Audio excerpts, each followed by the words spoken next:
We've been a leader in banking for more than 100 years. You'll find us here, at home, on your phone, and everywhere you go. Renaissance Bank. Understanding you. Member FDIC. Equal housing lender.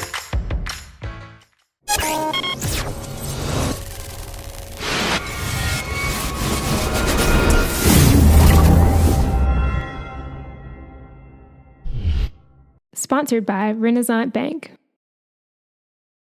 Good morning and welcome to Daily Journal Newsbreak for Wednesday, December 20th. I'm your host, Chris Kiefer, and we're going to take a look at the top news and sports stories from Northeast Mississippi. But first, let's start with your weather forecast. Today we're looking at rain. That's a 50% chance of rain with a high of 64 and a low of 49. Your 3-day outlook calls for partly cloudy skies tomorrow, high of 65 with a low of 53. Friday, we're looking at more rain. That's an 80% chance of rain with a high of 70 and a low of 55. And on Saturday, more rain, high of 57, low of 36. That's an 80% chance of rain. Let's take a look now at today's top headlines. The Boys and Girls Clubs of North Mississippi have seen multiple renovations to their 5 facilities in the last 2 years. This month, the club celebrated its most recent renovation in New Albany with a ribbon cutting ceremony. The renovations at the New Albany Clubhouse totaled $100,000 and began last year. Renovations at all of the clubs were funded by grant money from the Bob and Renee Parsons Foundation. Restrooms were expanded and the facility received a new coat of paint. Also, the front entrance was renovated, new windows were installed in the gym, and heating and air conditioning was added in all classrooms. The Northside Clubhouse in Tupelo received $100,000 for minor renovations last year. Those included improvements to the front entrance, new windows and appliances, and the installation of a new gym floor. The LOU Barksdale Clubhouse in Oxford was renovated last year as well. It received a $300,000 grant. The second Tupelo Clubhouse, Haven Acres, is fairly new. It will not receive renovations in the foreseeable future.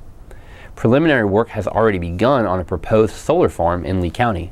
Today, Public Service Commissioner Brandon Presley is hosting a public hearing to get feedback on the project.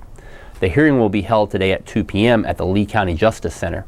That building is located at 200 West Jefferson Street in Tupelo. The proposed solar farm would be located on an 8-acre site off Highway 6. Presley said it would generate 1 megawatt, or enough power for 125 homes. It would be the first solar project in Lee County and would also tie into the TVA grid. Silicon Ranch would operate the facility. The company already has 5 solar farms in Chickasaw County. 2 facilities are in Houston and 3 are in Okolona. The Lee County solar farm would be located across from the Sanctuary Hospice House.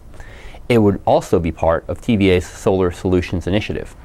The TVA Solar Solutions Initiative program offers performance-based incentives of 4 cents per kilowatt hour for the first 10 years after a project is operational.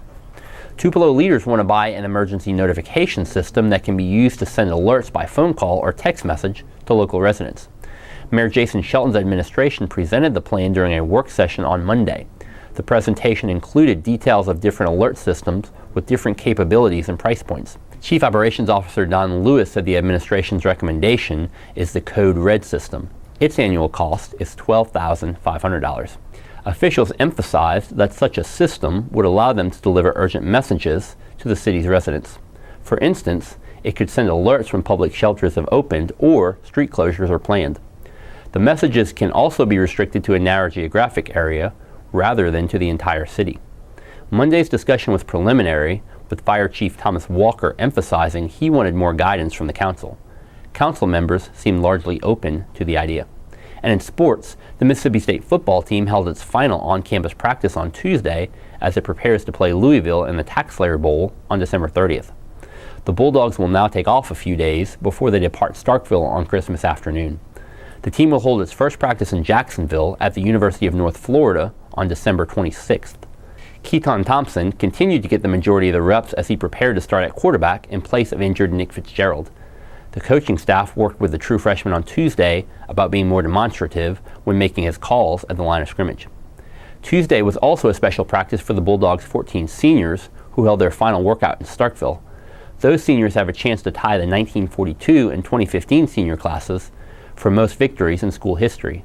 That record stands at 34 wins. And that does it for Newsbreak on this Wednesday. Don't forget that this show is just one of the many online offerings courtesy of the Daily Journal that gets you news off the page and on the go. Check out the Prep Rally podcast for the latest in Northeast Mississippi High School sports with hosts Brad Locke and Dalton Middleton. Look for a new episode later this afternoon in Apple Podcasts, Google Play, or at preprally.thejournal.com. Each story discussed today on Newsbreak can be found in your Daily Journal or online at thejournal.com, where you can also find a new episode of Newsbreak each weekday morning at 7 a.m. Thanks for joining us. I'm Chris Kiefer. Have a great Wednesday.